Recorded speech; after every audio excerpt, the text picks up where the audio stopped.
বিভিন্ন শ্রেণী মনে করে থাকি। আসলে সবাই কাজ করে, কেউ শ্রমিক সঙ্গে নিজের মন খারাপ হয়, কোনো খারাপ হয়। এই মর্যাদা যতটুকু না পাবে ততই বলতো আমাদের দেশের সমস্যাগুলো সমাধান হবে। তো আমি রাজনৈতিক প্রোগ্রাম আমাদের একই সময় হয়ে গেছে, আমি এর বিশেষ কথা বাড়লাম না।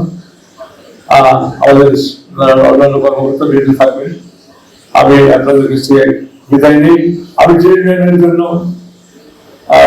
যখন মুক্তিযুদ্ধে অংশগ্রহণ করি, মুক্তিযুদ্ধের পরেই আমি প্রথম, আমার বয়স দেখলে হয়তো আপনাদের মনে হবে না, আমি শুধু মেট্রিক পরীক্ষার্থী ছিলাম মুক্তিযুদ্ধের সময়।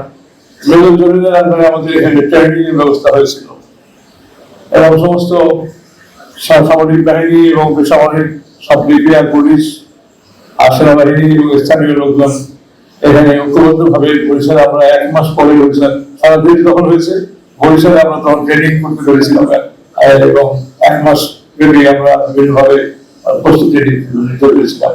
কিন্তু এখানে সেই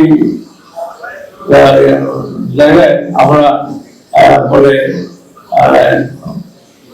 স্বাধীনতার পরে আমি যে এখানে হোটেল শ্রমিক ইউনিয়নে আমি যোগদান করি এবং সেই হেতু হোটেল এখানে চেষ্টা, এখানে মানে সড়ক পরিবহন এবং বিভিন্ন ট্রেনের সাথে আমি যুক্ত ছিলাম।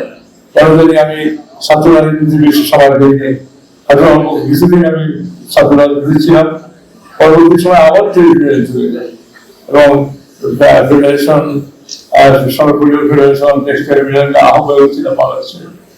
বিভিন্ন সংগঠন করে করতে করতে আবার আমি বাংলাদেশ জাতীয় দলে আমি যোগদান করি এবং জাতীয় দলে যোগদান করি। আমি এখান থেকে 5 বার সদস্য নির্বাচিত হই।